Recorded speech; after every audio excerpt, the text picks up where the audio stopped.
Welcome back to the channel, my friends. Warhammer Man Studios. I'm Warhammer Man, and today we're taking a look at this week's Heresy Thursday. This video is sponsored by CMO Games. More on that later. Heresy Thursday. Summon the winds of Fenris to scour your foes with a caster of ruins. So there's been a lot of excitement lately, and the rumor mill has been churning as to what's potentially coming in the near future for Warhammer 40,000 Space Wolves. But let's take a blast from the past and check out what's coming for Warhammer 30k Horus Heresy Space Wolves, and it looks super cool. This week on Heresy Thursday, we're going to kick it old school. We've revealed heavyweight solar auxiliary vehicles and melee weapons are in full swing, while the Mechanicum Tagmata are deploying in plastic, so it's high time we saw some good old-fashioned Space Marines. Alright, so this model is absolutely phenomenal. I love this. So we see two different variants. We have the very nicely decorated intricate helmet, and then we also have the bare face as well. We've got an awesome Space Wolf staff with the insignia of the Space Wolves. Lots and lots of detail on the actual staff itself. A super cool power axe also. But I gotta say, the part that really jumps out to me on this model is the armor. This model is loaded up with tons of intricate trim and detail all throughout. One of the most controversial things about like the Heresy or 40k miniatures is the sort of contrast between them. The Heresy miniatures in the past have tended to be a little bit more plain with lots of like open spaces, bare bits of armor, lots less like pouches, extra details, trim, etc. As where the 40k models have tended to be like overly loaded up with details. There's barely a bare spot on the model. And I think for me, somewhere in between is perfect. I like to have some like bare exposed armor, but I appreciate all of the extra like sculpting details and amazing little like bits, bobs, and additions on the models. Sometimes they go a little bit over the top with the 40k miniatures in the past. And I've often found also that sometimes the Horus Heresy miniatures look a little bit plain. For me, something like this right in the middle is perfect. There's not a ton of extra and unnecessary pouches, but the model is loaded from head to toe with complete awesome detail. The sculpt is absolutely phenomenal. This guy's going to stand out on the table as an actual hero, and I really think Games Workshop has knocked it out of the park with this.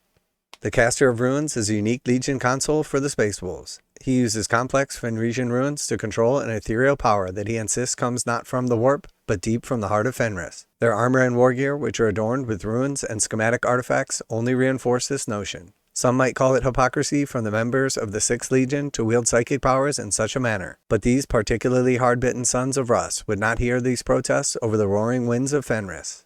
Alright, so awesome little bit of lore drop right there. So part of the lore of the Space Wolves is that they don't get their psychic powers from the actual warp itself, like the majority of the psykers do in the Warhammer 40,000 or 30,000 universe, but rather that their ornate ruins channel the power of Fenris, and that is where they get their psychic powers from, and that is absolutely awesome. This dude is adorned in details in ruins. The shoulder pad is amazing. The helmet is amazing. His little dog tags hanging from his necklace. There's massive amounts of detail packed into this miniature, from like the actual fur to the trim to the runes on the armor, the hoses. This is absolutely phenomenal and perfectly embodies the look and feel of the Space Wolves.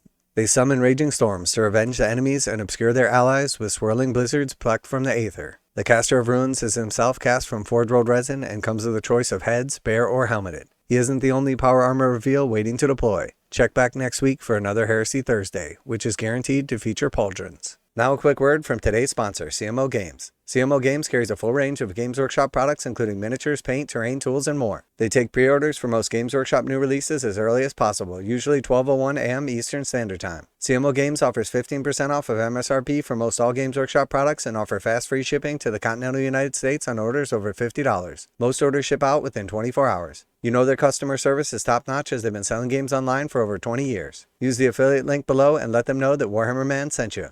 So very, very cool. Definitely would have liked to see a little bit more Space Wolf action coming out here. I know there's a lot of excitement for potentially what's coming for 40k and an upcoming Space Wolf range refresh. We've seen some new models, new characters coming out for 40k over the last couple of years with Ragnar Blackmane. And of course, there's been some rumors as to what's potentially come in that range refresh. Maybe a new Bjorn the Fell-Handed plastic miniature kit. But I think regardless, the range is getting a little bit on the dated side. Obviously, it's time to upscale some of the old bespoke kits for the Space Wolves, some of the upgrade frames. And I think when they do hit 40k, it's going to be epic. But in the meantime, what we've seen from Horus Heresy and 30k, I think Games Workshop has been crushing.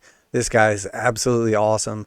The new characters that have been coming out for all the factions are amazing. And even though this one is specifically cast in Forgeworld Resin, I think in the past where the actual like limiting factors of what Games Workshop could do in plastic, which meant that the Forgeworld models tended to be a little bit more detailed, is no longer necessarily the case.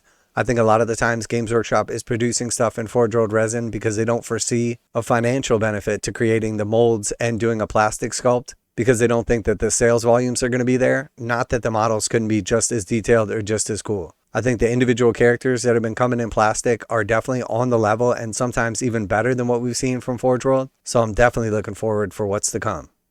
So let me know what you think of this new Caster of Ruins coming for Space Wolves in the 30k universe. If you agree or disagree on like the potential of quality and like sculpt detail that Games Workshop is able to achieve with Forgeworld Resin relative to plastic kits. Also like to hear what are some of your favorite sculpts from like the 30k universe. Obviously the characters are what stand out to me, but some of the dreadnoughts and vehicles have been pretty amazing. We've also seen a lot of them come over to plastic as well. And I know with the new Astra Militarum on the horizon, talks of the Emperor's Children coming to 40k, and then obviously the rumors behind the Space Wolves, I am super excited for what's to come in 2025 and after. And even some of the kits that are coming for Lord of the Rings have been spectacular, especially the resin models coming from Forgeworld. So let me know what's got you most excited down in the comments. As always, special thanks to CMO Games for sponsoring the channel. Check out the link in the description to save 15% on most Games Workshop products, and make sure to tell them that Warhammer Man sent you.